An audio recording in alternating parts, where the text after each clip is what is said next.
Good morning, scientists. Happy Wednesday. It is hump day. We are cruising towards the weekend. So I don't know about you, but I'm excited about that.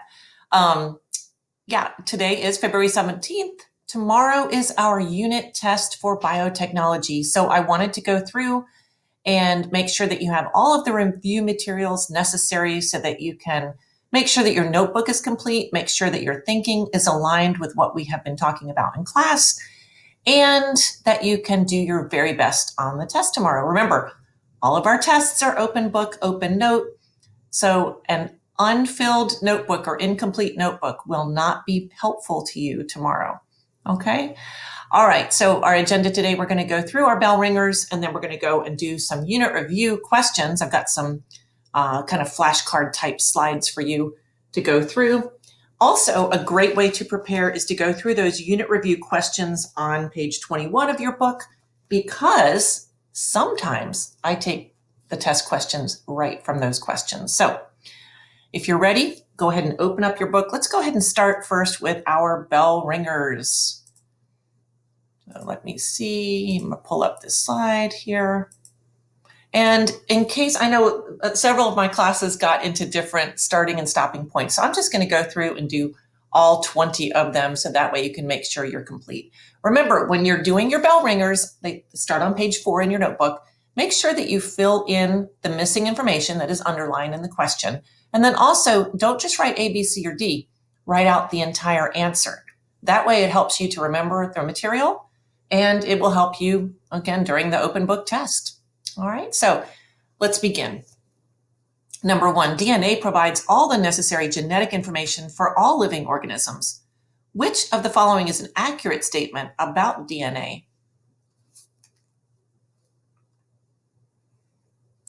If you said B, you were correct. It provides kind of like a blueprint for all genetic traits and information for an organism. Number 2, which best describes the structure of DNA? And we did this last Friday for Fun Friday. We created our own models, 3D models of DNA. But which best describes the structure? How is DNA out? What does it look like, basically? Well, we can eliminate triple helix because we know it's a double helix. So we can eliminate B and D.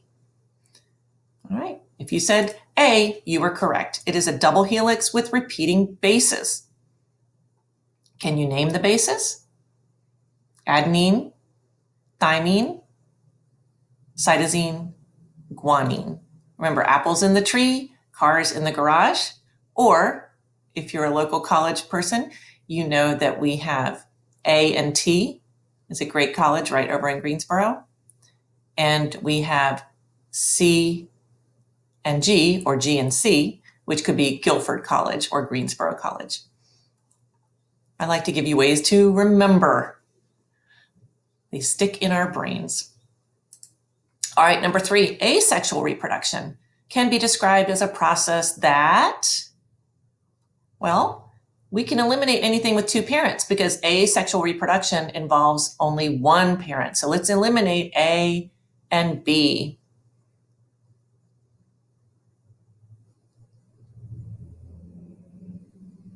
We can eliminate D because we know it's not going to be genetically different, the offspring, because there's only 1 parent is going to be genetically identical. So if you said C, you were correct.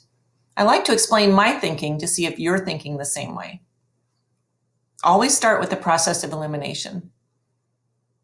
All right, number 4, offspring created from 2 different parents are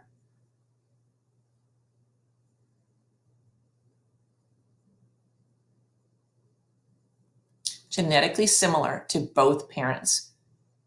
This would be sexual reproduction, where 2 parent cells are involved in creating the offspring. The offspring is genetically similar to both parents. Number 5, genetic variation can play a large role in the success of a species.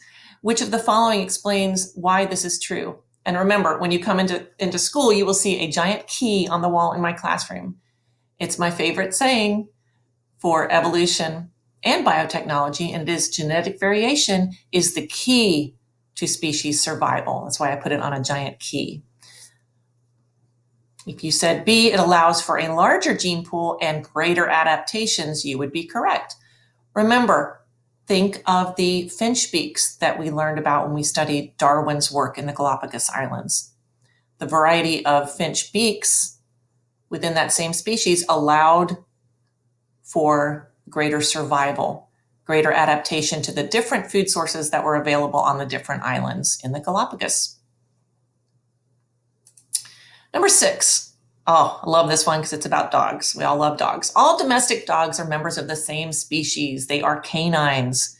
Yet, think of the wide range of characteristics amongst them. Think of, again, comparing a Chihuahua to a Great Dane. It's hard to believe they're the same species, isn't it? But they are. They're both canines. Why is this true? How can this be true? Well, we get into breeds. The genetic makeup of each breed varies. So in breeding dogs, we have artificial selection happening. It's not manipulating the DNA, but breeders will take certain dogs with certain traits and breed them with other dogs with certain traits in order to come up with the desired combination. Yet they are all canines.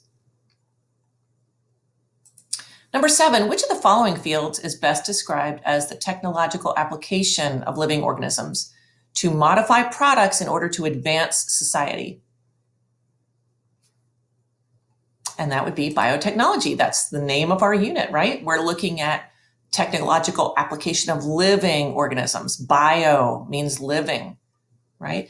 To modify products in order to advance society. And again, advancing society is the name of the game. Remember, biotechnology has a wonderful ethical side to it, but also a side that needs to be scrutinized as far as ethics. Remember the saying we talked about in class, just because we can do something doesn't mean we should. That great quote from Jurassic Park, Ian Malcolm. All right, number 8, how are proteins important for developments in biotechnology?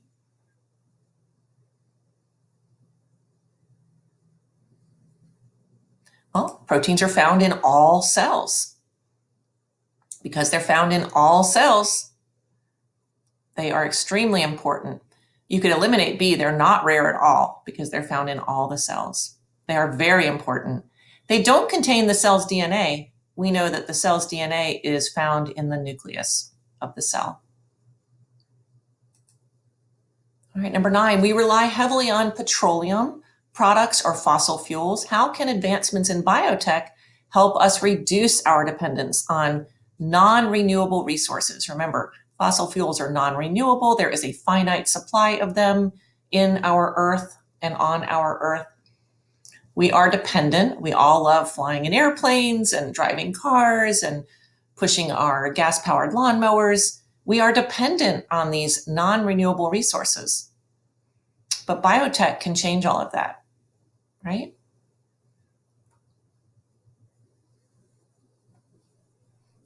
We know that conservation is a growing area of biotechnology with rapidly emerging ideas for the preservation of resources. And we'll talk about that a lot when we get into our last unit of the year called energy. Okay, we'll look at a lot of renewable resources for energy. All right, number 10, which best describes the development of penicillin? Penicillin was discovered about 100 years ago on accident, right? It was originally discovered from mold growing on petri dishes. Now it is an important antibiotic, widely used all over the world to treat bacterial infections and save lives every single day. Number 11, which best describes selective breeding? Selective breeding.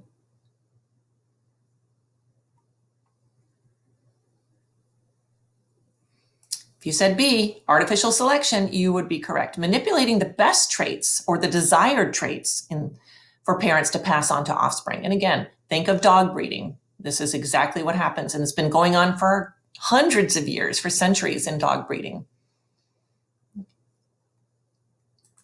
Number 12, which best describes how biotechnology may affect energy consumption?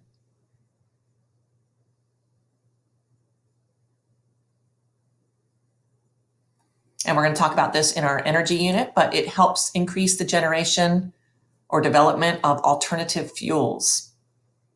And we'll be talking a lot about different alternative energy sources, including one where we use biofuels. People are actually developing using used grease, used oil from restaurants, for example. When you go to McDonald's and have some French fries that are fried in grease or oil, eventually that grease or oil cannot be reused. It's too thick and full of contaminants to continue to cook food in. So that can be then given or sold to a biofuel company where they can actually take that used up grease and turn it into an alternative energy source. So we'll be talking about that in our energy unit. All right, number 13, how can pollution be removed from water?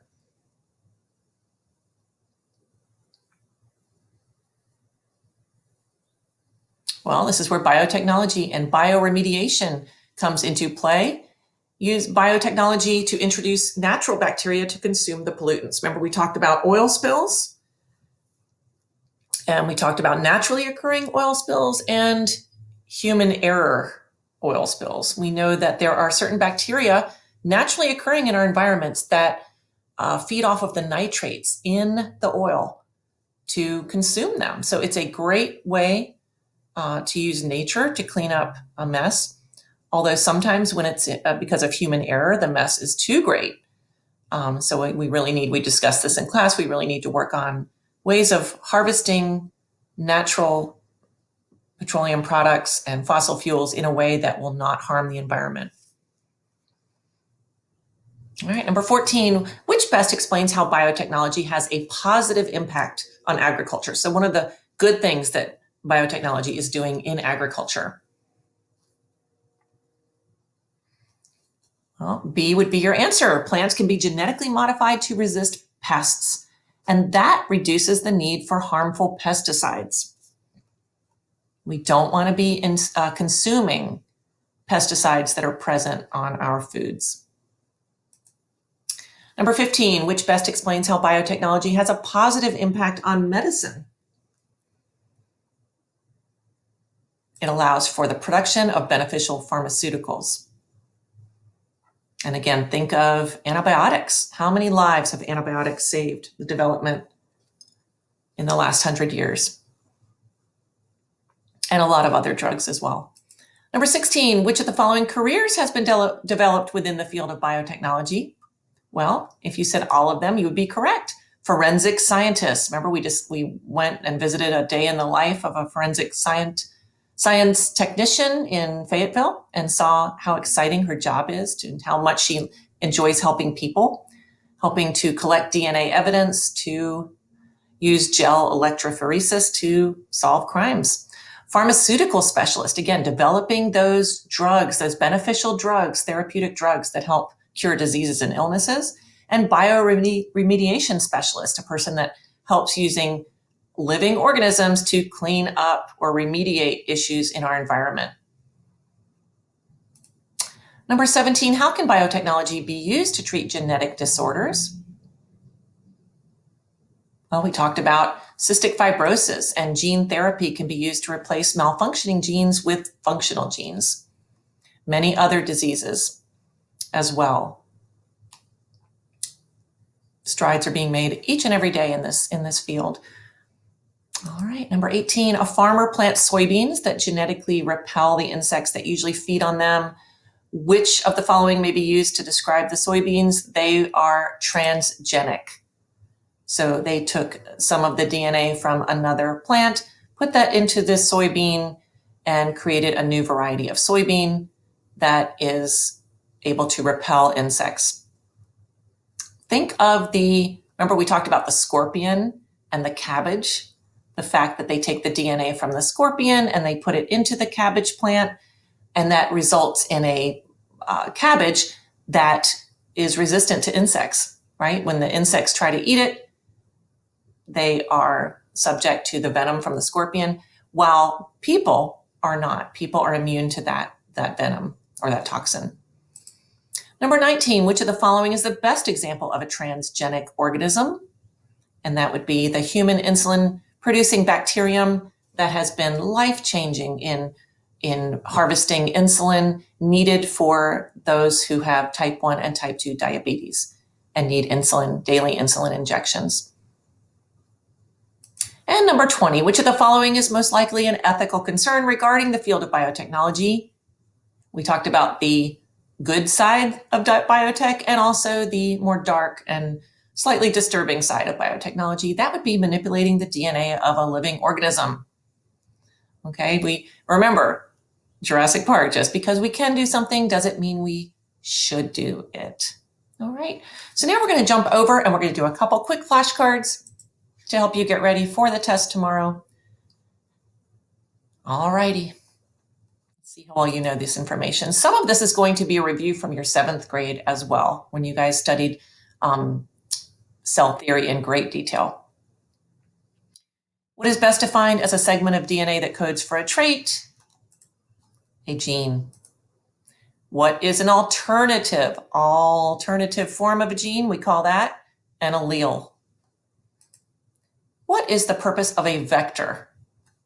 A vector is used to transfer DNA from one source to another. And when we talk about diseases, a vector can also be the organism that is able to transmit diseases from one organism to another. Think of the Great Plague and the rats and the fleas. What is the purpose of penicillin? We know it is an antibiotic used to treat bacterial infections. This has saved so many lives. I can't even imagine how many lives this has changed. 150 years ago, you could die from a toothache. Now we have antibiotics prescribed by our doctors, only take them when they're prescribed by a doctor, to treat bacterial infections in our bodies. What is a GMO? We know that stands for genetically modified organism. What is an example of a transgenic organism? Again, the human insulin-producing bacteria.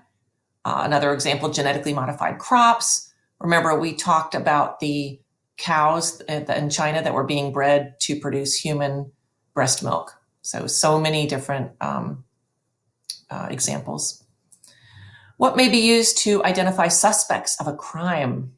That would be their DNA fingerprint. Now, I'm not talking about the fingerprint on your finger. I'm talking about the DNA. What makes a person uniquely them? So they would be collecting DNA evidence. They would use the process of gel electrophoresis and able to come up with that DNA fingerprint. Remember, that looks like the little lines and dashes. Bioremediation, we know, focuses on conservation, cleaning up the environment using biological or living organisms. Proteins are made of repeating subunits called amino acids. What is another term for selective breeding? We call that artificial selection. We are selecting on purpose certain traits that we want to see. What process may result in offspring genetically different from two parents? Sexual reproduction. So remember, it's going to be, I don't like the way this is worded. I would rather see it, what process may result in offspring genetically similar to their parents, but they're also going to be different. But they're going to have some of the traits from each parent. When we have sexual reproduction involved, we are taking cells from each parent, a male and a female, to create the offspring. DNA contains which 4 bases? Do you remember? Adenine, thymine, guanine, and cytosine. Apples in the tree, cars in the garage. A&T University, Guilford College, Greensboro College. All right, and that is it. We will be doing the post-check together in class before we take the test on Thursday. Thank you. I hope that you have a great rest of your day, and I will see you in class tomorrow.